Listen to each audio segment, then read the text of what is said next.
good morning guys. Yan, nagluluto tayo ng ginataang gabi or ginataang lain.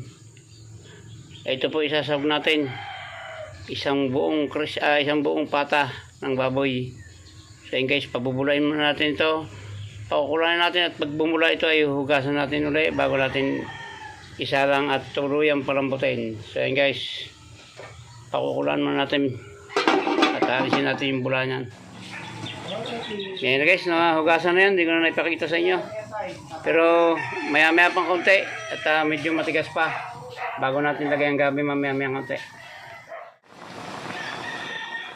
Guys, tignan natin ng asin para lumasan na kaagad. Maya guys, talagyan natin dito yung ating gabi. Medyo matigas pa yung pata. Masarap yung malambot na malambot. Yan natin malambot. Palambutin pa natin ulit kaunti. Ayan natin yung ilalagay natin yung gata na padalawa. Guys, lagyan natin yung ating gabi para medyo malambot na yung pata guys. Ayun ko nga, ilalagay ko muna guys. Wala tayong tayong cameraman. Yan.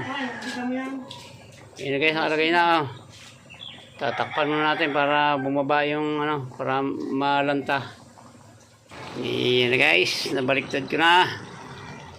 Tatakpan muna natin ulit at maya natin lalagyan ng bitchin yan. At lalagyan natin yung kanyang kakanggata maya konti. Yan guys, tuyo na. Lalagyan natin ng kakanggata. Yun. Dito na magkakaintindihan kung gaano kasarap ito guys. Ginataang gabi, patang sahog. Ginataang gabi with pata. Yan. Hindi natin tatakpan yan guys. Kaya natin ganyan yan.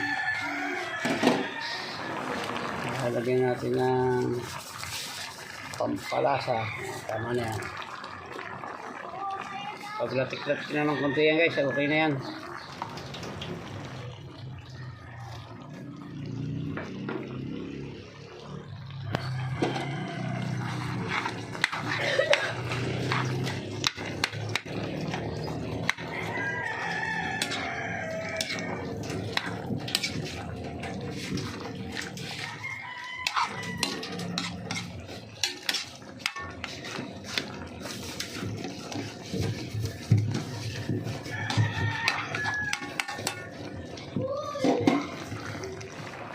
Yan na guys, okay na ito.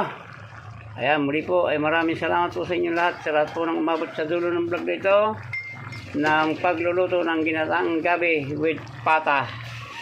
Hanggang dito na po at mabuhay po kayo. Mabuhay tayong lahat. Salamat po. Bye-bye na po. I love you all.